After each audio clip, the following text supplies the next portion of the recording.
तळपायची अग्न मस्तकाला गेली आणि रक्ताने डोळे लाल झाले. उदयभानानं तानाजी मालुसरेंचा डावा हात उडवला. म्हणून मिळून महाराज म्हणाले, माझा गड आला पण शिव गेला.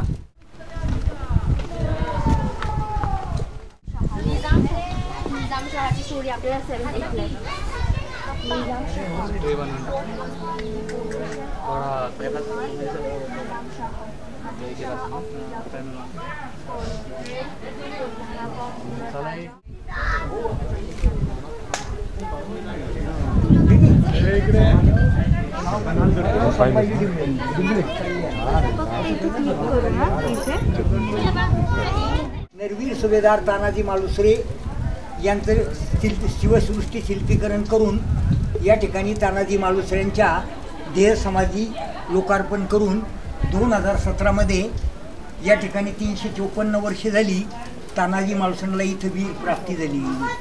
आणि या ठिकाणी आपल्या छत्रपती शिवरायांच्या पदस्पर्शानं पावन झालेल्या तानाजी मालुसरेंच्या रक्ताच्या बलिदानानं या ठिकाणी तानाजी मालुसरेंना वीर प्राप्ती झाली गेली. आणि त्यांच्या या अद्भुत अशा पराक्रमानं त्यांच्या स्मरणार्थी महाराजांनी ही देह समाधी बांधली गेली. तिला 354 वर्षे झाली. आणि या ठिकाणाला आपल्या तानाजी मालुसरेंच्या लाडक्या मुलाचं लग्न होतं. त्या रायबाच्या लग्नाच्या अक्षता देण्याकरता ते दिसणाऱ्या समोरच्या राजगडाला आले होते. परंतु तो गड आता दिसत नाही. तोरणा, राजगड, प्रतापगड, पुरंदर जे किल्ले महत्त्वाचे किल्ले होते ते स्वराज्यातले. आपण त्यांचं पालन करणं गरजेचं आहे आणि पुढच्या पिढीला ही प्रेरणा देणं हे गरजेचं आहे. तर या ठिकाणाला तारीख आणि वार दिनांक 4 फेब्रुवारी सन 1670 साली तानाजी मालुसरे यांनी गड कोंढाणा आणि मोगलांचा किल्लेदार औरंगजेबचा सरदार उदयभान राठोड, कडवा सरदार उदयभान राठोड यांच्यापासून तानाजी मालुसऱ्यांनं यशवंत घोरपडे होते. ही दंतकथा आहे यशवंती घोरपडीची. यशवंत घोरपडे बंधू होते. यांच्यापासून तानाजी मालुसरेनं हा गड जिंकण्याचा प्लॅन केला. आणि या गडाच्या पश्चिमेची बाजू तिकडे एक द्रोणागिरीचा कडा आहे. त्या द्रोणागिरीच्या कड्यातून आपल्या उदयभानानं असणाऱ्या राजस्थानच्या 3 मुली इथं कैद केल्या होत्या. त्यांचं अपहरण करून तो कलावंतिनीच्या बुरुजावरती आपल्या नाचगाण्याचा दंग असताना काही सैन्य जवळ असताना 1500 सैन्य होतं. ते सैन्य असताना आपल्या निवडक मावळ्यांना तो गड आपल्या मुलाचं लग्न सोडून लाडक्या रायबाच्या लग्नाची थीत मागे ठेवली आणि कोंढाण्याची थीत आधी धरली. तिची तारीख मी सांगितली तुम्हाला. दिनांक 4 फेब्रुवारी सन 1670 साली तानाजी मालुसऱ्यांना एक निवड केली गेली. आणि अगदी अमर्द मराठा मावळा तानाजी मालुसरे, सेलार मामा, सूर्याजी हे 500 मावळे घेऊन आले. त्याच्यामध्ये यशवंत घोरपडे त्यानं त्या चोर वाटेनं तो दोर घेऊन वर आला. त्यानं ते प्लॅन केलं आणि द्रोणागिरीच्या कड्यामध्ये आपले सैन्य उभं केलं. आणि द्रोणागिरीच्या कड्यामध्ये दोर सोडून तानाजी मालुसरेनं, सेलार मामा, सूर्याजी आणि तानाजी मालुसरेनं 300 मावळे गडावरती गड चढून त्या कलावंतिनीच्या बुरुजावरती आक्रमण केलं. हल्ला केला आणि तानाजी मालुसरेंनी त्यामध्ये 350 ते 500 पठाण कापला. 350 ते 500 पठाण कापला. भीत नाही. आणि त्यामध्येच तानाजी मालुसरे जखमी झाले. कारण उदयभानानं पाठीमागनं वार केला.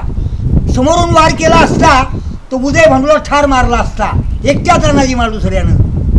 तर पाठीमागनं वार झाल्यामुळं तानाजी मालुसऱ्याच्या हातातील ढाल असताना तो वार चकवताना उदयभानाने वार केला. तो तानाजी मालुसरेने आपल्या हातातल्या ढालीवरती वार उचलला.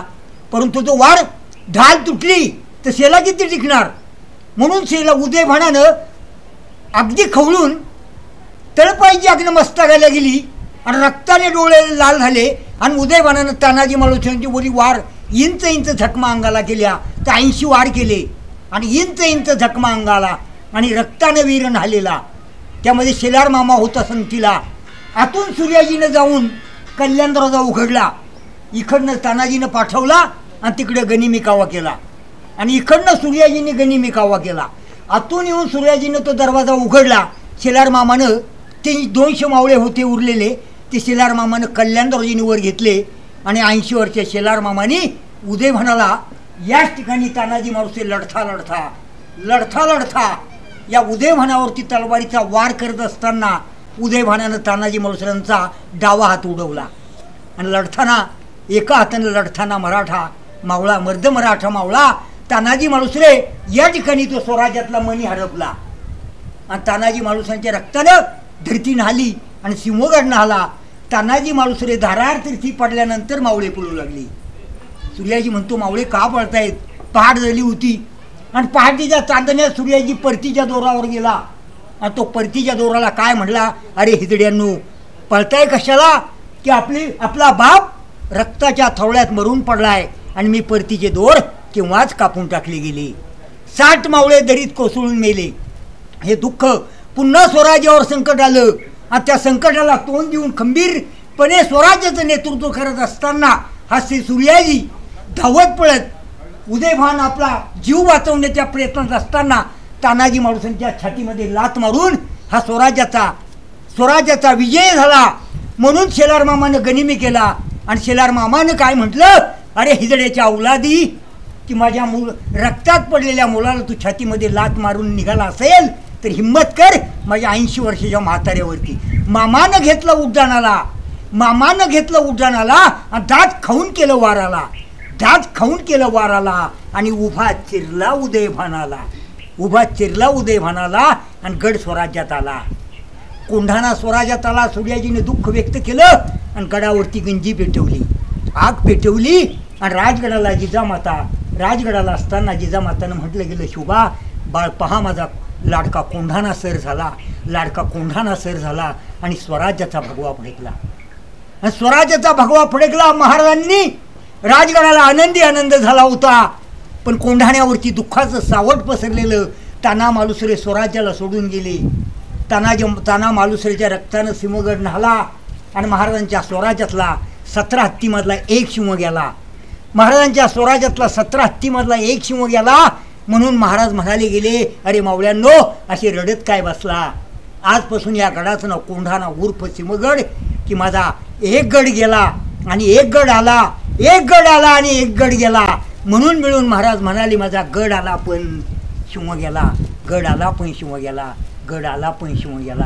जय भवानी, जय भवानी. सांगितलं तर हे गरजेचं आहे. पुढे आपण आल्याच्या नंतर आपण काय पाहायचं, इकडं तो कडा आहे, इकडे कल्याण दरवाजा आहे. तो तुम्ही कुठला प्रोजेक्ट पाहून आलेला आहे पिक्चरचा तानाजी मालुसऱ्यांचा, तो नागिन तोप डागलेली इकडे आहे.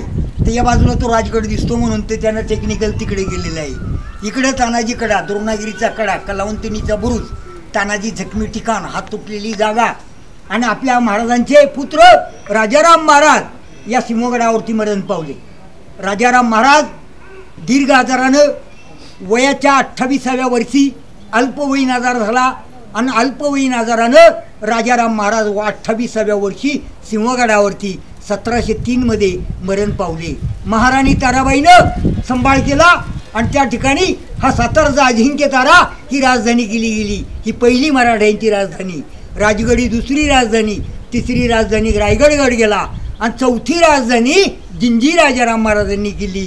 धन्यवाद आपल्याला, धन्यवाद. मित्रांनो, तुम्ही बघितलं किती सुंदर असा इतिहास, या गडाचा इतिहास काकांनी आपल्याला सांगितलं आहे. खरंच खूप चांगली गोष्ट आहे आणि खूप भव्य आणि अंगावर काटा येणारा असा इतिहास आहे. तुम्ही मूवी तर बघितली असेल पण ॲक्च्युअलमध्ये खूप काही घडलं असेल जे की सांगण्यात पण येत नाही.